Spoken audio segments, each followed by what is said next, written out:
I'll give the introduction if that's cool with you. Yep, we're live. Hello, fam. How you doing, YouTube? How's everybody doing? Very exciting day today for my channel. Um, Especially for the Kings of Crypto series. We have Richard Hart. Richard, I cannot thank you enough for coming on. Thank you very much, man. My pleasure. Where would you like to start? I don't know. I mean, it's up to you. You got a Okay, list? well, let's start with what's hot right now. China. All right. Um, Now, I wasn't too surprised due to the history of China with manipulating its currency, to benefit them. And how was your reaction to it? Did you expect it? Did you not expect it? Well, China's an interesting place because it's not really a democracy. It's not really a free society. They perform a lot of censorship. They have maybe 12 movies a year from the West that make it through the censors that can be seen. And so there's this language and geographic divide between the Chinese culture and the rest of the world, and it's very hard to bridge. So if you ever try and do commerce in China, you discover that they don't speak English, even the people that are supposed to. So it's very hard to do commerce there, and it's very hard to influence them because they're not on the same chat channels you're on. They're not on Reddit. They're not on Discord. They're not on Twitter. If they were, they wouldn't understand what you were typing, and all of those frictional costs and barriers of not being able to communicate and educate makes the place less efficient. There's a reason that they're not at the forefront of everything. They're really not at the forefront of much. And they could be because they have a lot of smart people there and they have tons and tons of just raw human count. They have at least 3 times the population in the United States. So they run their government different over there. In the United States, they would issue a letter and people would read it and it would go through legal and then they would act on it because no one in the United States is going to shut down their business early based on a rumor or No, not ch- here. right. Absolutely not. So in America, you'll shut down when you have to.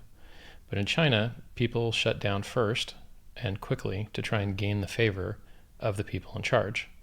And so if you look at what happened in the recent exchange regulation issue in China, the people that didn't play along with ICOs and were considered favorable got to stay open longer.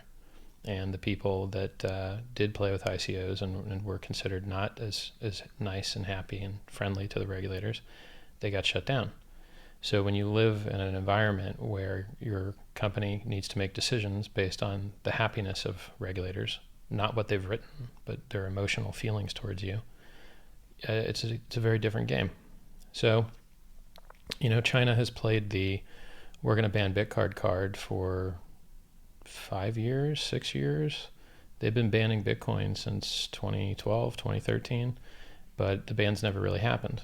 So they fake, FUD, pump fake, fear, uncertainty, doubt, pump fake, FUD, and finally they've advanced their pump faking and FUD to some actual regulations, some of which are good for Bitcoin, and some of which are short to midterm bad, but long-term good. So they made ICOs illegal, and ICOs are a cancer upon the crypto community.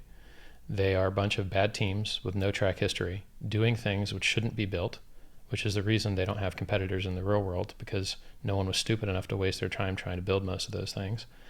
Then they get overfunded with no check marks and no metrics that have to be hit.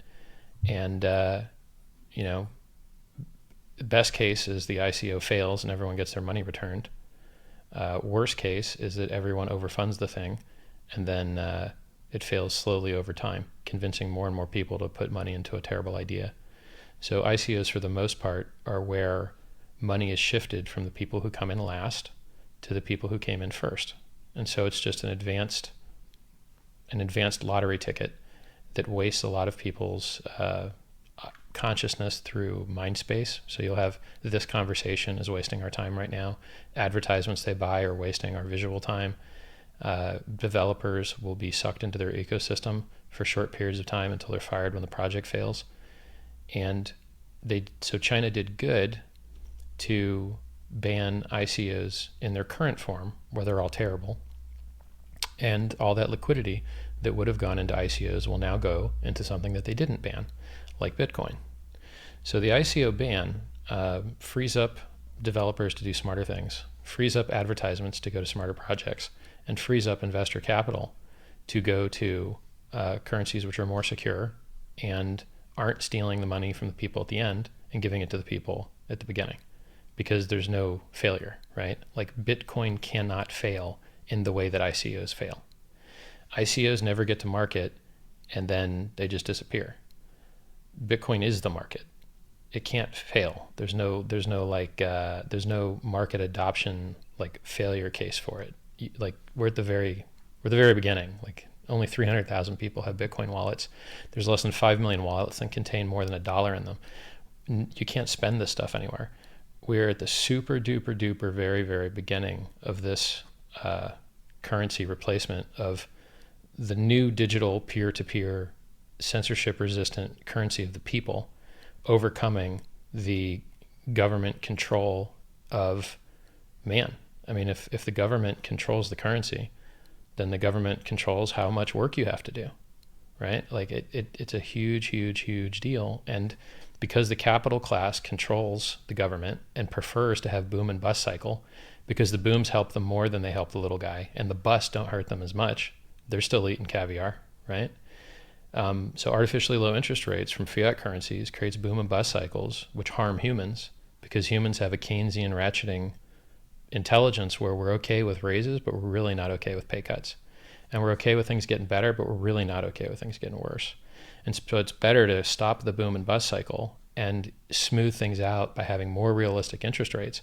You may have slightly slower GDP growth, but you'll have much happier human beings that aren't being ground up by the meat grinder of a couple extra percent of GDP growth, but some people have to get entirely annihilated. In the United States, we don't do paid vacation very often. We don't do paid pregnancy leave very often. We don't do vacations very often at all. But when you look at the rest of the world, they do a lot of that. And that makes America more powerful and stronger as a group, but individually, it destroys the individuals. So the individuals have worse lives, but the system overall is more powerful. So you could say maybe a couple generations down the way, that'll pay off. But in the meantime, it's really bad for the small people. Anyway, in summary, China banning ICO is good for Bitcoin. China banning currency exchanges, not good for Bitcoin, short and midterm. However, long term, they're not keeping this. They're going to enact real regulations, and then we'll have more of a flourishing, just like in the United States. In the United States, it was very, very hard for Bitcoin companies to get bank accounts because there was regulatory uncertainty, and no large bank would want to risk their relationship with their upstream in order to put on one single Bitcoin company. And so no one could get bank accounts. Then everyone bitched and moaned and cried about how bad the New York regulation was. But they were all wrong and they were all stupid, because the New York regulation allowed onboarding of millions upon millions upon millions of people into the Bitcoin ecosystem through Coinbase, because Coinbase could get a bank account. Absolutely. Now, That's how I got in. right. So short term and midterm, Coinbase is vital and amazing, as are all of the other introduction points and onboarding locations that get you into the Bitcoin ecosystem. Long term, those things die and we go to a purely peer-to-peer, middleman-free, distributed. We don't need those central points of failure. So short and midterm, Coinbase exchanges are excellent. We need them. But long term, they go out of business and peer-to-peer decentralized everything replaces them. But they're a very important stepping stone. So, China's short-term and midterm result with banning of exchanges slows it down. However, it kind of amplifies some advantages that Bitcoin has. So Bitcoin's the only guys that have satellites, and OpenDime, where you can transfer coins in person, hand to hand, like a memory stick, but it's encrypted, so you can't double spend the coins. Like if you give it to someone, they really have it. We also have, you can send transactions by SMS. So the banning and the problems that cryptocurrencies are going to have in China Bitcoin is going to have the least because we have the most advanced architecture and the smartest guys working on it and the highest adoption. So all that ICO money and all of that exchange band money is still going to be coming into Bitcoin, but just through all the side channels and, peer-to-peer trading, because peer-to-peer trading is not banned, currency is not banned. So it's going to slow down like normal retail user adoption at the exchange level because they won't be able to buy in. However, it will increase the price there like it has in every other country where bans have occurred, and it will enhance Bitcoin's superiority due to satellites and peer-to-peer transfer methods. So whenever that price goes up, eventually that will route around their censorship the same way they've been getting economic energy out of that country for a long time. So they smuggle stuff, they buy mining hardware. Either one of those things allows you to take your wealth out of the renminbi and put it into something that is appreciating instead of depreciating. So I think it cancels out short and midterm, and I think the Bitcoin price there is going to 6,000 soon, like 3 weeks is my Oh, I guess. agree. I agree. I wanna elaborate on something you mentioned earlier. You said they don't speak English. Now, Yeah. on previously you've stated they don't speak English. They can't talk me into their idea. I can't talk them into my idea, which I thought was beautifully said. Because and that's how the world works, or any type of relationship works. When we disagree on something, we talk about it, and either you go on my side or I'll go on your side. And China has always been isolated with that. um and I just like the way you stated that. Yeah, it's always going to be that way too. I mean, so every time you try and make a suggestion and make the world better, some exception finding jerk off tells you why it can't work, shouldn't work, and it finds the exception. Now, these exception finders, for the most part, are all losers because their exception finding has made it so that they're paralyzed, and it's called analysis paralysis. They're just incapable of doing good things with their life because they're just confused by, oh, it might not work, right? They're cowards.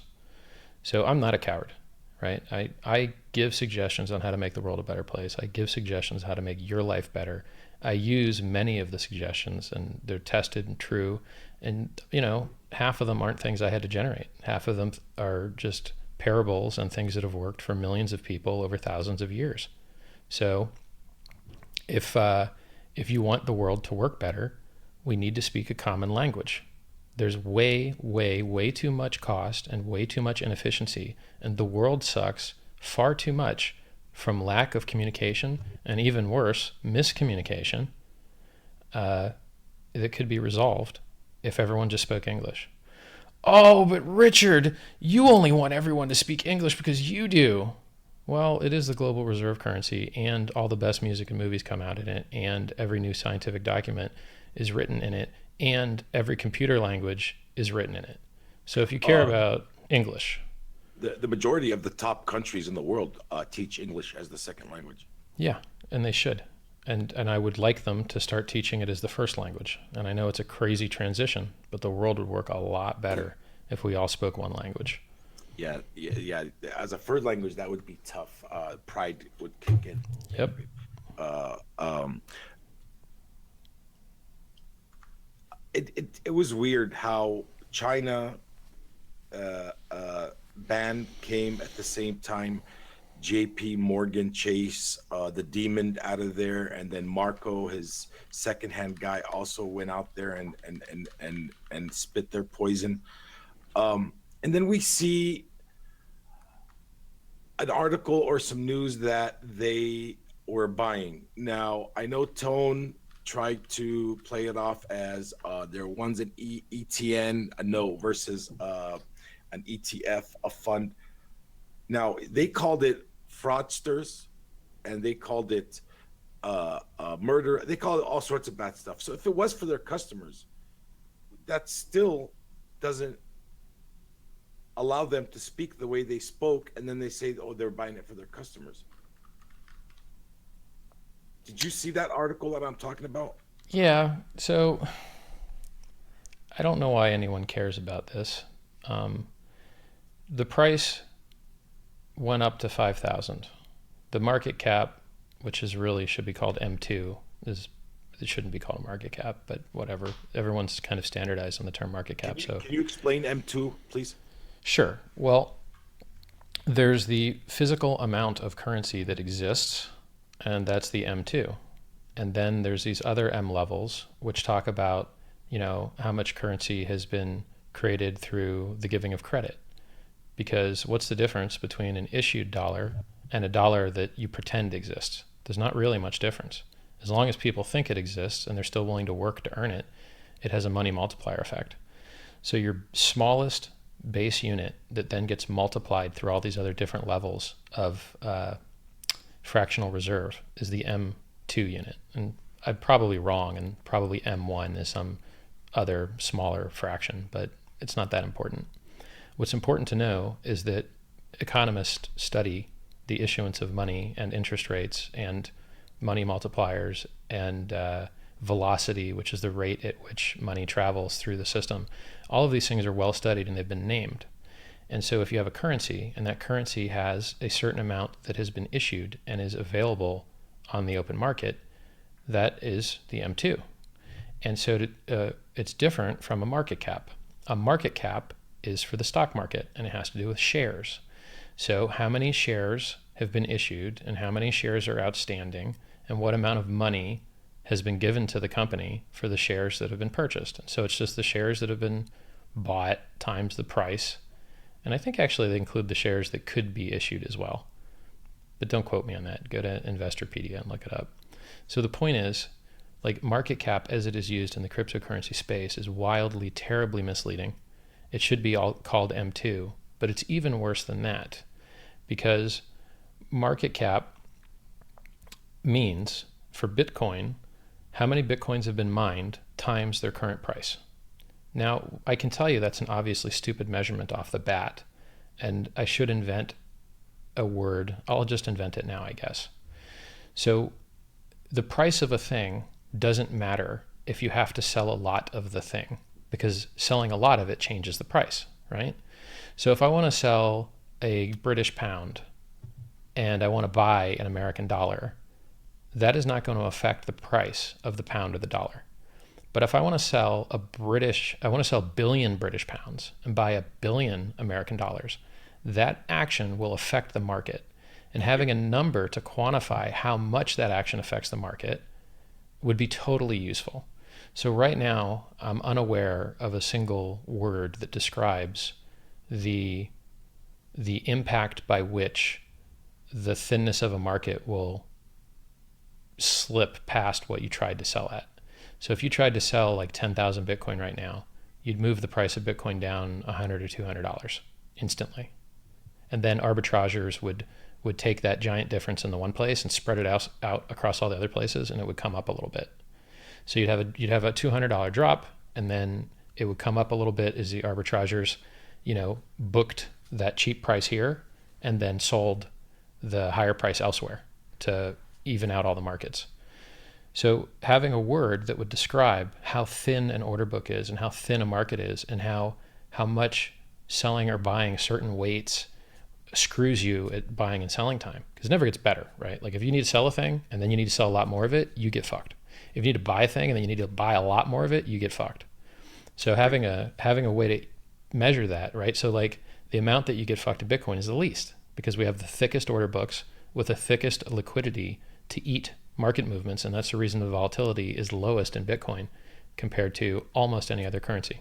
Any other currency in crypto, except for ones that are made to never move. Like there's some currencies that are made to just equal the dollar, and so they're not exactly. So a tether, you ain't going to get rich on it because it's meant to always have the same amount, but it looks like it's going up when there's a downturn because it stays flat, right? So, the reason that we have reduced volatility in Bitcoin is because we have a larger financial mass and thick order books all over the world and a good arbitraging network that equalizes those order books. When you look at altcoins, let's say I make an altcoin that has a million units and I sell 1 unit from $1, some idiot's going to say that the market cap of that currency is $1 million. That's obviously wrong, right? So market caps are a very incorrect, very stupid way to measure the economic energy of a cryptocurrency, and a very stupid way to compare cryptocurrencies. and I would like to see it improved, but I got to build my own token before I do all these other fancy things and whatever. I was gonna get into that, but I absolutely agree with you that a market cap, it changes every second, so that is a tough way to measure. But the reason why everybody cares about the J.P. Morgan thing, especially me, is because I've lived here a long time. I've seen how, like, for example, when we want to go to a war with a country, how the talk starts to happen, how where it starts, how the media starts reacting, and then how it builds up.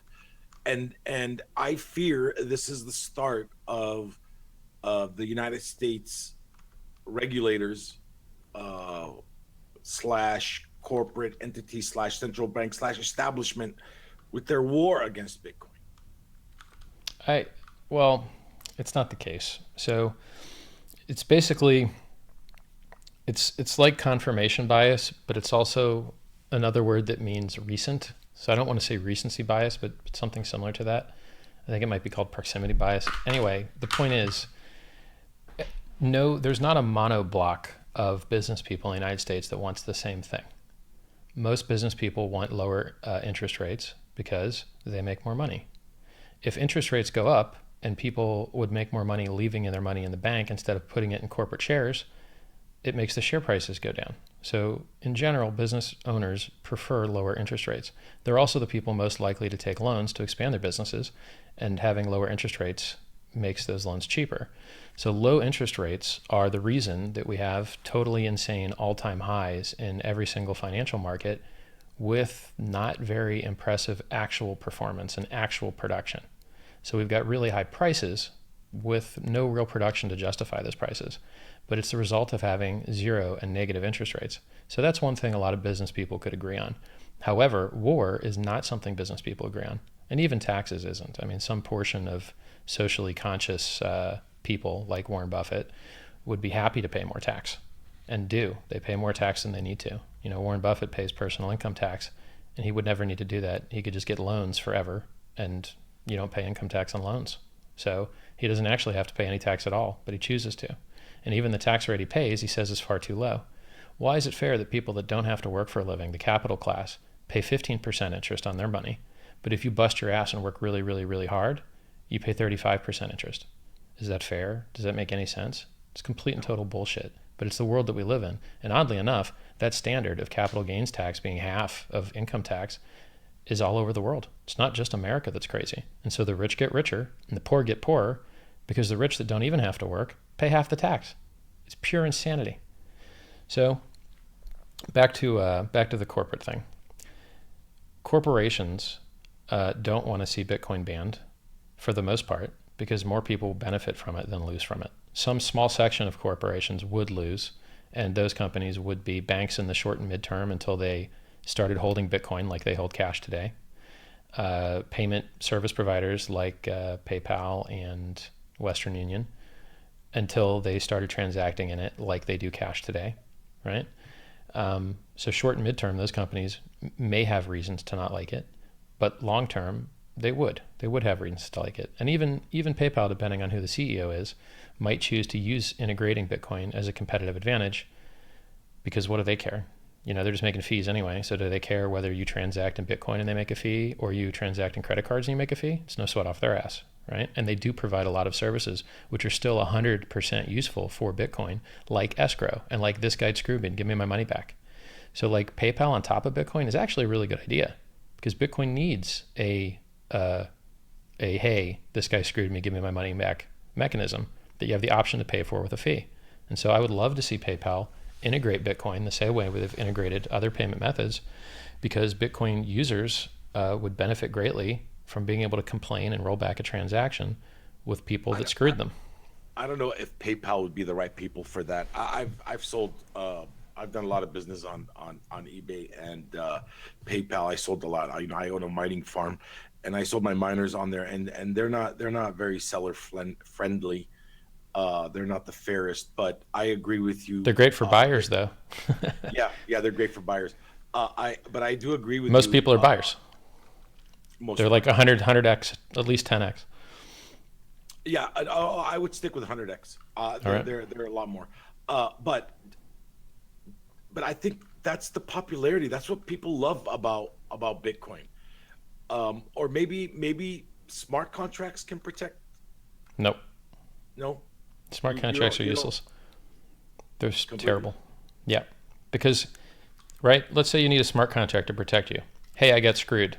How can the smart contract tell if you really got screwed or not? It's going to ask a human, and then you have to trust the human. And you have to trust the human anyway. You can skip the stupid abstraction of the smart contract and just trust the human. You can use Excel or Oracle or MySQL or Postgres. Like, there's no reason to ever use a blockchain or ever use a program, which is all a smart contract is. It's just a program. It's just a stupid word for a program that has external inputs. Um, I guess you could write some that don't have them. Some people think multisig is one. Whatever. The point is, if you ever need to touch a trusted person for data, then it is entirely a stupid waste of time to use a blockchain or a contract built on a blockchain, because you have to trust the guy that says whether you got screwed or not anyway. Yeah, somebody's got to make a human decision. Yeah. So once you go to the human, just stick with the human and save money. Like, there's no reason to pay a blockchain that goes up and down, and fees, and like, it's just dumb. That's why blockchain's like only successful use case is currency, because it never has to leave the digital world. It stays digital and it stays itself, and it never has to worry about an oracle. So it's always good. Now, smart contracts could be useful for trading one currency with another, like an atomic cross swap, or things that stay purely digital. But a stock price isn't purely digital. Sometimes it has to get rolled back. Sometimes they issued the wrong stock price. A house title isn't purely digital. Sometimes a flood makes the house go away, and now there's no house, and the blockchain can't tell. So, Yeah, I want to see blockchain get into government spending and more than I want to see go into like car registrations and I want to see it on voting machines. I want to see it on that type of stuff you're actually not going to want to see it on voting machines. really. Yeah, Why because would you'll I be able to not want sell to your see? vote, and then you break democracy. As soon as you have a receipt for your vote, people will buy it from you, and then your democracy's fucked. So you can't actually do that. It's bad. Explain to me sell your vote. Like if I'm going to a voting machine Mm-hmm. and that voting machine is based on a blockchain instead of the way it is now on Mm-hmm. a counter. Mm-hmm. How I mean that means you could sell your vote now. Well, you can't prove how you voted. That's why you can't sell it. But as soon as you can prove how you voted and have certainty that your vote was recorded properly, you can sell it. Okay, So as soon okay, as you okay, can okay. trust that your vote was counted accurately, you can sell that trust, and then democracy's fucked. It's already I kind of never fucked thought of by ads. I well, I agree. I agree. That does make a lot of sense. I believe me, I I want used to be on that position that you were in until I saw a guy explain that, and then I was like, oh shit. yeah, well, yeah, So I because didn't come up with that. I discovered that, but I don't the remember where I reason the discovered it from. reason the reason what makes it sellable is that it's provable. That's a good point. Yeah, I never yeah, thought of that. That once now we can prove it. Wait a minute, now it's got a worth. yeah. Now it has a price to it. But I want to go back to the where you said about atomic swaps and now is what is that? What is that called? Shapeshift. Is shapeshift or an atomic swap? Would that be considered an exchange? Well, all shapeshift is an exchange. There's no difference. It's just an exchange that doesn't care who So, you are. So so but it works different than an exchange on like for example Bittrex. It works completely different. not really. No. So on Bittrex, when you log in, there's a thing that you exchange for another thing, and then there's a whole bunch of prices. But the only price that matters if you want to do a market order is the price at the very top, the bid and the ask. Correct. So Shapeshift is exactly that, except there's only one bid and ask, and it's theirs, and there's no rest of the order book. So, So do they work as a market maker? not really. No. I mean, they could behind the scenes, but there'd be no benefit for them to be doing it. Like, they don't have enough economic mass to. It's not required. They just take whatever deal they can get from an exchange and they add a markup to it and they pass that on to you, just like every Because other reseller. the reason why I thought it was different than Bitrix, because Bitrix, you're right, there is the top prices, but it might not get filled completely. Where in Sure, well, you Shapeshift, just do a market order. It it always it fills. It'll eat the whole order book. You can take the whole order book and eat it with a single market order. You'll just get a yeah, progressively shittier deal as you eat into the yeah, book. but that's dangerous though. Market orders can be dangerous, Yeah. especially in So just place a limit order. crypto. I mean, just use limit orders. Um, Or stop buying shitcoins, Up to you. It's your choice, your call. I always have a Bitcoin in Bittrex to mess around with, just more Uh, of a hobby than it is to, just to test my skills. Uh, uh, okay, but you're right. Regarding some corporations would not like it when, and some would. Like for example, Netflix could start selling to Africa. Uh, Netflix could sell to Africa now. That's not the reason. Netflix only doesn't sell to certain jurisdictions because they have to suck off the people that create the content. And the people that create the content have already signed agreements with people in Africa. And the people in Africa are like, hey, you're screwing us over on the agreements you signed. We paid to get those distribution rights. You can't just screw us out of our distribution rights and sell around us by using the internet. So Netflix's problems with content distribution into other countries has nothing to do with Netflix at all, but has to do with the legal rights that have already been pre-assigned for movies that existed long before this internet bullshit did. so it's not the banking problem Nope. on these third world countries. That's Nope. the problem. Nope. Uh, And it doesn't matter anyway because those third world countries don't have any money to spend. So even if you broke your ass to have a fully content full African Netflix, they're poor, so they ain't going to give you any money anyway. So you're not even it's going to make your funny. money back on the integration. It's funny you said that. I just went on a 2 month vacation to Dubai and Lebanon and Jordan, and you're right. They barely have enough money to eat, uh, uh, to pay for movies. I gotta agree with that 100%. Dubai, on the other hand, a little different, but the employees are getting paid barely better uh, They're than the lucky if they rest get of to them. keep their passports. You know what? If the minute they're fired, all credit cards are closed, their visas revoked. It's amazing. Everything is like all hell. They have 24 hours either to get another job or leave. Yep. If you It's funny in those countries. If you go into debt, you go to jail. They have debtors' prisons. So people that have a business there and they fuck up, they flee quickly and leave everything behind because they don't want to go to prison. It's an interesting system they have over there. Yeah, it's very pro. I actually went there to look for a business. I'm a businessman. I own multiple companies, and I wanted to expand there. And so you have to give a citizen of the Emirates 51% of your company, and you have to give him. He has to have the top position, and he has to have the top pay at that position. They can fuck themselves. Oh yeah, That's the that's answer. I was like, Like, what? fuck you You know, guys. I was like, yeah, let me just enjoy this vacation and I'm out. Yeah, That's yeah, keep ridiculous, it. ridiculous. Remain a third world country. Have fun. Bye. Yeah, yeah. You wrote a book, and Well, I haven't read it it's a really completely. big I've read outline. some, huh? It's just a really big, big, big outline. It's 250,000 words of outline. It's not really a book. Parts of it kind of look like a book. Well, I mean, it's still considered a book to me. All right. What you want to tell us a little bit about it? Well, sure. Yeah. If you've already traveled the world and retired and, done all the things a young man would like to do, what's left? To do more of the same and not rot away and die as everyone before you has done. And far too many human beings on this planet spend their time doing things that have no lasting value. Twitter posts that no one will read again a minute after they're over. Facebook updates that don't add to anyone's life, bragging about the dinner you've eaten or what you look like in a bikini for the 45,000th time.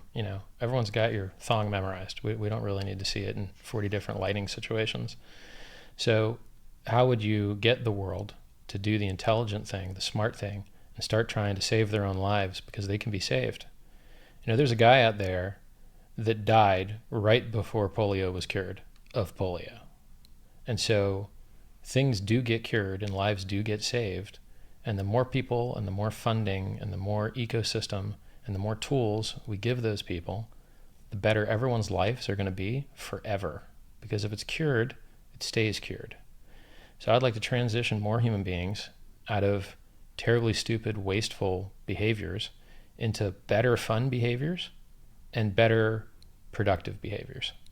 And no one would buy a book called Save Your Own Life, Dumbass. Save your kid's life. No one would buy that book. But if I No, no. instead, yeah, if I tell you instead, here's how you get laid, paid, have fun, have influence, have power, sex, drugs, rock and roll, if I give that all to you, if I fill your cup and your cup's flowing over, maybe I can get you to join me on this ride to save your own life because it's worth saving. That's the mission. Like, that's the goal, to make it a movement. Beautiful. As you, I started off on my YouTube channel, half cryptos and half building wealth videos, and I talk about we're just like you said, we're kind of our worst enemy starting off. Uh, some people work hard with no goals, and some people work have a lot of goals but are lazy. And how if you put them together, you put your goals and your will together, the will to do smart decisions, you make a nice ambition, and you can go and buying your freedom, as opposed to working uh, all your life. And you made a comment that nobody listens, nobody watches. Can you Well, elaborate on that a little bit? well, I mean, it's a numbers game, right? So when I say nobody listens and nobody watches, it's not exactly true. I get a lot of email from people that say I've changed their lives and told me how their lives have been made better. And I get a lot of thank yous and I get a lot of positive comments. But I'm used to operating at a scale that's 100 times larger than I currently am. So, right now I have 0 employees. I have nobody helping me do these things because there's no money in it. And the business side of me thinks, well, I don't really just want to burn money. I probably should, but it feels bad to me. I'm not used to it. So if I had, if the book was in a better state and I felt comfortable charging for it, then, I'd have a reason to hire somebody and have him manage my comments and delete all the scammers and all the, shit talkers and people that don't add value, delete all those comments, actually promote the thing, do public talks. Like if there was some money involved with it, then I could start scaling it up, right? And then, oh, well, people love it. They're willing to pay for it. Let's, I'll give you a bad business model, but just to throw numbers in there. Let's say I sold the book for $20, right? And let's say it cost me 6 to print it and 3 to deliver it. Let's just say I made $10 a book. It's probably wildly wrong, but we're just screwing around with numbers anyway. And books are a terrible business. But let's just say, for this example, I made $10 a book. Well, now, because I care about the movement, like I don't care about getting famous and I don't care about if people even read the book. I just care that they build the technology that would save their life and my life. I want them to save us. That's what I care about. So, I'd be happy to put all of the profit of the book into marketing. So if I make $10 a sale, I'm more than happy to pay $10 customer acquisition fee. And then I get maximum growth, right? I mean, in theory, if I could create side products at some point in the future and increase the lifetime customer value, then I could pay more than the acquisition cost. I could pay 2 times the acquisition. Like I could pay $20 a customer instead of 10 if I had other products in the future, right? And just eat the cost in the meantime. So because I don't have any of that, I'm not buying any ads. And because I'm not buying any ads, no one's seeing the stuff. Because they're not seeing the stuff, they're not telling their friends about it. And, it's just, the quality's just under the level where it would need to be viral, right? I would need more animations, more camera movement, hotter chicks. I could probably replace myself with a male model that says the same stuff but looks better doing it, right? These are all things you can do with money. And, I should do those things. I just, right now, this crypto thing kind of blew up and I wasn't expecting it to blow up so quickly. And I need to play in the space for a while until I can transition back to the save the world stuff. And I might be able to merge them, and then that would be super beautiful if I can do that. But first things first.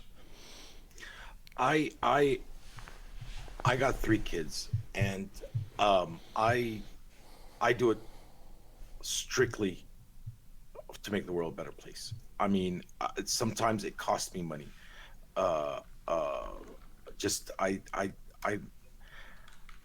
I live in an area in California where people are going backwards in their life, and it's becoming worse and worse as time goes by. And if we don't start seeing some change, America is going to be in a different place in the years coming. Um, so I truly believe that you should keep making those videos, man. Especially I like yours a lot. They are straight to the point. They're articulate, and they make a lot of sense. Especially regarding buying your freedom, uh, eBay, Craigslist, whatever. Start anywhere and do something. That's how I did it. That's how I got my start. Still works. I'll tell you when that business will stop working. When you look out your street or you look in your local newspaper and you see advertisements for the best products at the best prices that have been verified to have good quality by the person selling it to you, and that person knows what he's talking about. When that world exists, then that business will stop working. But as long as when you walk out your door or you go to your local store, the products suck, they're not the best, the prices suck, they're not the best, and the person talking to you doesn't know what he's talking about, well, then there's obviously room for improvement. I don't think that will be the case anytime soon, no matter how many people I convert to becoming retailing product experts. Um, Now you've been speaking about a token that you want to make Yeah. recently. Yep. Um, Tell us, why is it going to be different than the rest? Yeah. If you can So, give us a little sure. detail, because most of the time when you talk about it, it's tough to understand. Can you elaborate on it a little Yeah. bit? So most tokens do one of two things. They take a business that has no value at all and already exists in the real world, and then they duct tape a token to it, and then people buy it for stupid reasons, and then their job's done. And then the project fails over time and everyone goes home, and then they do their next stupid token, and then they do their next one. So why is that bad? Because they wasted investors' funds and programmer hours and marketing budgets and consciousness that see those ads. That was all wasted and thrown in the garbage because people like to gamble on stupid things. So you've got three options to prevent that from happening anymore. Option one, and it doesn't work, is that you can tell people it's stupid and compete for eyeballs, but it's asymmetrical. It would take you 10 units of time and $10 of money to out argue one stupid idea and 1 unit of money because people are stupid and they're greedy. So telling people about all the bad ideas empties your bank account and those guys still get rich. It doesn't work. So advertising how stupid ICOs are, it just pisses a lot of people off, makes you a lot of enemies, and it isn't actually effective in getting the thousands of people that are going to get screwed to not get screwed. Because I've tried, and Krista Rose has tried, and we're not the first people to try and speak out against scams. Bernie Madoff was a scam, and there was an accountant that mathematically proved that the returns that he provided over the years were possible and that it had to be a scam. And he submitted those documents to the SEC every year, and he was told to fuck off every year. So, trying to stop people from getting scammed, it's not a winnable game. So what's level two? Level two is you complain to the people whose job it is to prevent people from getting scammed, the regulators, the enforcers. They don't have enough staff. And once again, they're in the same boat that you're in. It's even worse. You can speak out against 10 scams in a week, but you can't file actions against 10 scams in a week. So they're even worse off, right? The worst they can do is overpunish one guy and hope everyone else stops. So that doesn't work. So complaining to the regulators doesn't work, and complaining about how shitty the scams are doesn't work. So what's the only thing that could actually work? The only thing that could actually work is to release enough projects that are better and have real market adoption and have lasting value that outcompete for the same eyeballs and economic energy that the bad things did. That's the only thing that will actually work. So instead of doing the two things that don't work, like I encouraged Chris to send his letter physically to the SEC regarding how bad ICOs were, and I've produced videos and content and still do about how stupid ICOs are. But the only thing that'll actually save thousands of people from getting screwed is giving them something better. And my token will be better. Now, why is that? One, it's an actual breakthrough. It's an actual piece of code that does something that no other code has been able to do. It's 150,000 lines of code that's already written and already exists and already has startups that have used its productive output to fund companies that are worth $60 million and create real products in the real world that, actually exist in the real world, right? It's done that for several different companies. One is a touchscreen company, one is a drug delivery inhaler company. The stuff actually works and it's fabulous. So having a real product that really works and has shown results, now compare that to all these ICOs that don't even have any product whatsoever, let alone a product that's been tested, let alone 150,000 lines of code. It's just not happening. So now, where else do they fail? They have unproven teams that have never achieved anything before, doing things which are stupid and don't need to be done. So every company that's doing an ICO wants to pretend that they don't have any competitors. They want to pretend that they're the only people doing the thing. They want to pretend that they're a world revolutionizing, buzzword filled miracle that doesn't have any other people that you can compare them to in the real world, because then they make more money. The reason that they do that is because if you looked, they do have copies in the real world, and those copies don't make any money because a lot of businesses just don't make money. If your business has been around for a long time and the barrier to entry is low, you're not going to make much money. So if you do, let's say, storage, everyone buys their storage at the same place. So you explain to me how buying your storage at the same place at a worse deal as a consumer, and then having a slow internet connection that gets turned on and turned off, and having, since you can't trust the user and his connection to be up, having to replicate that data over more places to withstand that variance. How is that going to make storage cheaper? It's not. So having a centralized company like Backblaze that buys the hard drives by the hundreds of thousands, they get the cheapest price. They have an open source rack solution that they designed, and it's open source, so you can prove it if you want, that holds like 100 hard drives per 4U rack. They have the highest density, the best developers, the best research on what drives fail, what drives don't, which they also open source and make public, which is amazing. Imagine a world where more people made useful data public, right? Great public service, and they get great marketing out of it. How is SIA or StoreJ or Filecoin going to, with its expensive, shitty distributed system, compete with a vertically integrated monster? They can't. It's slower, buggier, more counterparty risk, and like worse in every way. And it doesn't even exist, and it doesn't even work.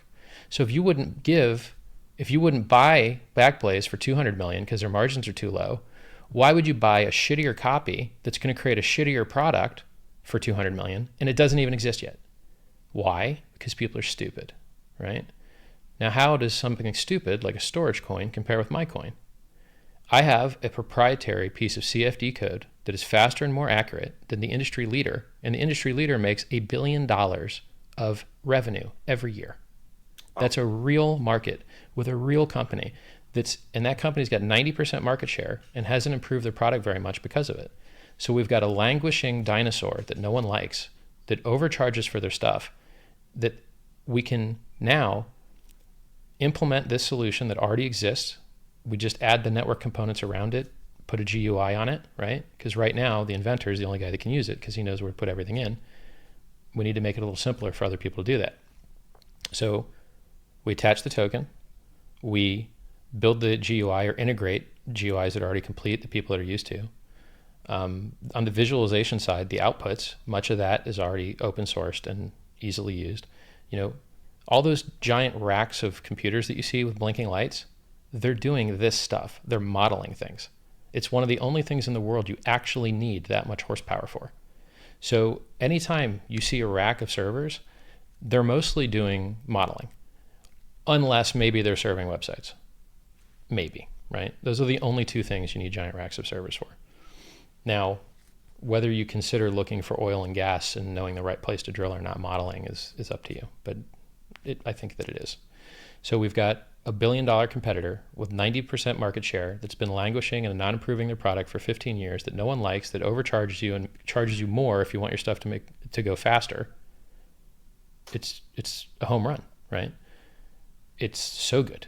And then so we have a real product that gets actually adopted and actually performs a retail service better for people that currently pay about $1 billion a year to do the stuff. So that's a win. It's the difference between putting a middleman on top of a commodity that's worth nothing, storage, servers, all the other crap that people take something that's worth nothing, a business that has no proprietary advantages at all, that's been a commodity that's been the same for 20 years, and then they put a network over it and they're like, oh, well, now this is valuable somehow. Look, we have a middleman on top of a commodity that doesn't make much money. We're a more complicated, less convenient, less reliable Amazon Web Services with probably worse pricing. Congrats. I hope you get millions of dollars for your terrible, stupid, dumb business idea, right? So we are not a commodity. This stuff has lots of margin, and it's the whole world of difference, right? Like, this is a business that actually should work and should actually make a lot of money. Those businesses shouldn't be created in the first place. They have no efficiency advantage. They're wasting everybody's time. You spoke about Civic once before, how it's a great idea, just nobody can use it. No regulators will allow it. Why would they? Yeah, I like the idea in the beginning, but then I slowly realized it's not going to work. The devil's in the work. details. You know, the details ruin a lot of really cool ideas. A lot of super cool ideas could exist, but the details kills them. So the details really matter a lot. They matter more than anything. The difference between a business that makes money and loses money. And that's the difference between a business that people enjoy and don't. Well, a lot of businesses fail. I've failed many.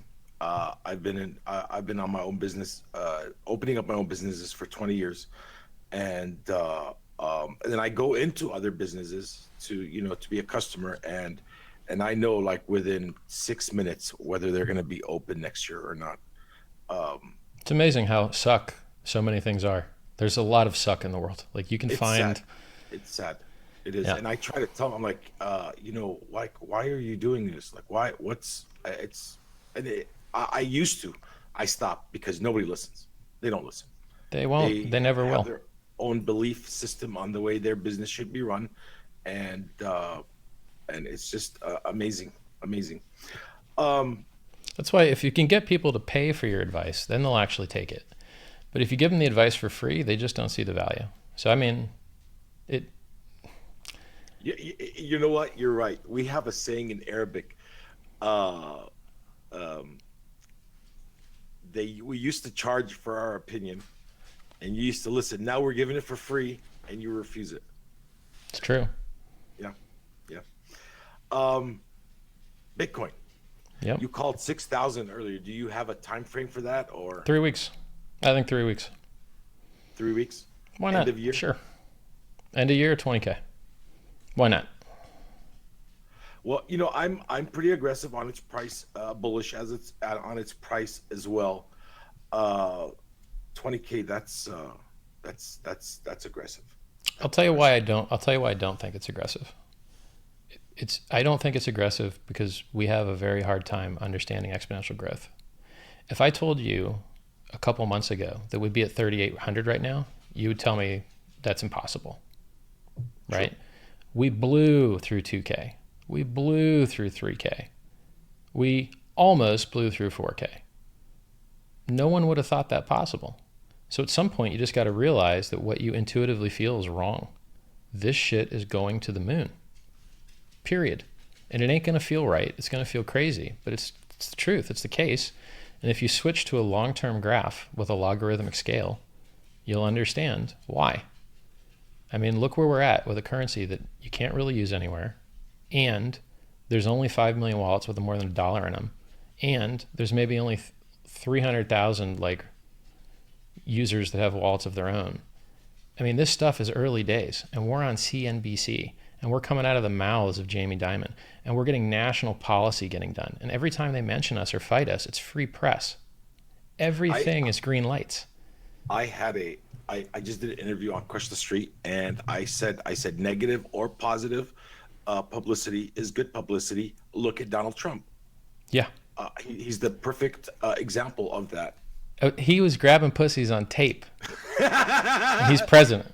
I mean, you're like, all right, I guess you could do whatever you want. I have no idea how he survived that man. And that's not the only bad thing, man. If you want to find tape of Donald Trump saying stupid things, it's a long tape. Long tape. He's making fun of retards on screen. He's like making fun of real retarded people. Got away with it, right? Yeah, He yeah. he's talked like I saw an interview with him arguing with a guy where he like tried to take the guy's girlfriend from him on Howard Stern, and he's treating the girl like property. And I'm just like, this is the most beta conversation I've ever heard in my life. Like I've never got away with it, got elected. All right, interesting. All right. Well, I was kind of pro-Trump for a little while. Well, I mean, I still kind of am. I haven't given up on him yet, only because he is a wrench into the whole establishment system. I thought that, And but look at his cabinet. well, and look at who he's firing. He fired Bannon. He He fired a fires lot of. everybody, dude. You got Isn't that crazy or you don't what? you ain't gonna last 25 minutes in the Donald Trump White House, man. Like I it's I don't understand it. He's fired everyone. you know I don't why? even I can like tell they you don't even why. tell you who he replaces anymore. Like Yeah. they Because if don't he even doesn't tell you. fire him, then he looks bad. Because look, the situation went bad. So either he can fire somebody and then confidence is restored, or he could leave him there and then people start to realize he's fucking up. Listen, in the real world, if you got to fire people on the wrong all the time, you ain't good at hiring. It's not that they suck, it's that you suck. Like if you meet one asshole during the day, you might have met an asshole. But if everyone you met during the day is an asshole, you're the asshole.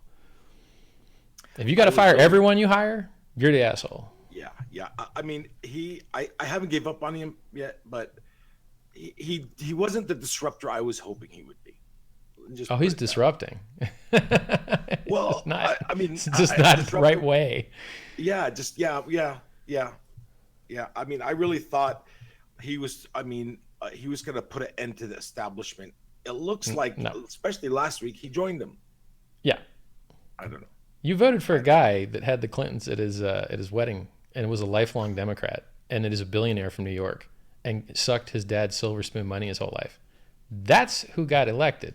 Now, why everyone decided to forget about his entire history and only remember his pivot in the last 2 or 3 years, I guess people have short memories. I don't know. well, maybe we just that was our only hope. I I hear mean, you. look Look, at the Hillary Clinton ladder. sucks so bad. I understand. And listen, and what's his name?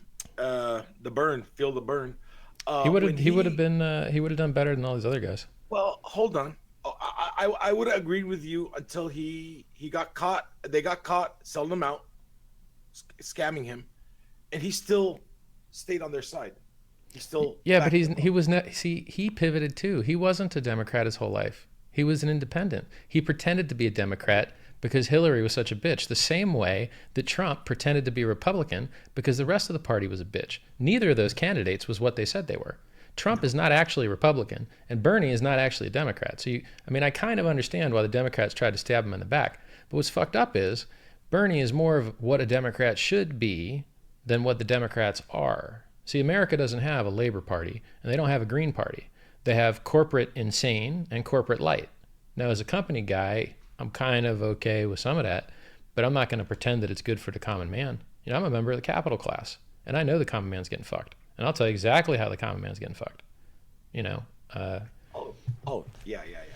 like They if you are. don't have capital, you're fucked. And I used to be I fucked had a, too. I Way had a back whole when. show on that yesterday on between inflation and taxation and it's ridiculous. And I really thought that Trump's going to go in there and really change that. And unfortunately, slowly but surely, we're moving. He's moving towards them more than than being the wrench, if you will. Whatever. Listen, there's an up and down, right? So, like, one, because the system has checks and balances, it makes it harder for him to put more power into the president. And historically, the president already has too much power. We're supposed to declare war before we go to war, but that's not how it works now. Now, the president just goes to war whenever the fuck he wants with a fancy excuse, and that's not the way it's actually supposed to work. And that's the reason we're always at war. If we had to actually have 500 people vote to send their children to go die in war, we'd be in less wars. But Donald Trump's kids ain't in the military, so what does he give a fuck? He's going to send your kids to go die in far Afghanistan. So we need to recontrol the constitutional powers of the Congress and stop putting everything in the dumb shit president.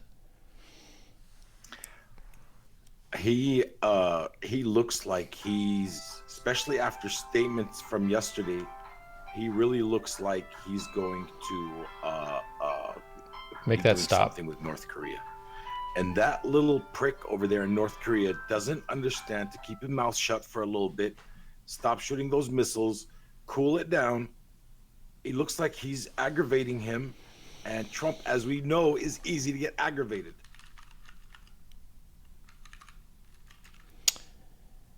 Yeah, I'm a war hawk on North Korea. I believe that if you have to deal with a problem, it's better to deal with it sooner rather than later. And if we went in there and fucked those guys up earlier, they wouldn't be letting off so many nukes. And the number of nukes they got is going up, and their ability to Every deliver them is going up. So you wanna go to war with a nuclear power, or you want to go to war with a country that's trying to get there? I'd rather go to war early. And if you're going to just go to war for shits and giggles anyway, in a bunch of countries that never attacked you anyway, right? Hey, you remember when the Iraqi army came and like invaded America? That shit didn't happen, but we went and fucked them up anyway.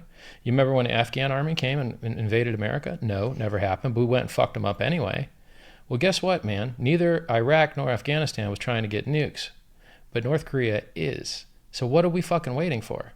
I mean, if we're going to invade on a dime anyway, look, let's have the problem now. A lot of people are going to die. A lot of innocent, good people are going to die. A lot of Americans are going to die. But I hate to break it to you, that problem ain't going away on its own. So no, no. you want to have the problem now and have a couple million dead, or you want to have the problem later and have 100 million dead, and that's the choice. So now you could look at Noam Chomsky's take on this, and he's way smarter than I am. He's way smarter than most people, and you could see that he believes that the reason that we have conflict is that America actually profits from it, and that they would be willing to negotiate, but we profit from having him as a wild man in the area. If he's right, then I am wrong, and we shouldn't be doing any intervention at all. But I don't have better data. So, based on the bullshit consumer retail data that I have, which is filtered through the people that are manipulating me, right? The real people with the real data and the real drones and the real spies that know what's actually going on. If you gave me access to that stuff, I'd give you a better opinion. However, I don't have access to that. I have access to the bullshit they're feeding me, and the bullshit that they're feeding me states, okay, a wild man that's wanting to get nukes, I'd rather have the problem early. So I leave open the concept that I am entirely wrong and that America is benefiting from that craziness. But in that case, I would even stay. Like, can we find a different craziness to benefit from that's not nuclear? Can we make them crazy some other way? You know, please. I don't like existential threats. I know. By the We way, sometimes. I think we ran out of time. I think we did the 45. Oh yeah, actually, we are. We did. I know you have another appointment. Yeah. Okay. Well, any closing words you'd like to say? Sure. Buy Bitcoin. Tell your friends. We don't have a marketing team. We don't have a budget. You got to tell people about it. It is awesome. Imagine if you told them or taken your own good advice when you first heard about it, you'd have a lot more money than you do now. And we all feel that way. Everyone that gets into Bitcoin, when they first hear about it, they didn't get in as hard as they could have. And now they all have a lot less money because of it. Check out my Discord. It's where people that watch these interviews just kind of hang out and talk about whatever. It's just a bunch of dudes talking about crypto mostly. And then if you want to read the book's in there. And if you want to hear about the token, there's a little info about it there. And that's it. I'll link it in the comment section below. All right. Hey, man, it was really good talking to you. Keep up the good work. Make people's Richard, lives better. thank you so much, man. It was an absolute pleasure, man. Thank you so much for Pleasure, coming bro. on. Later. Later.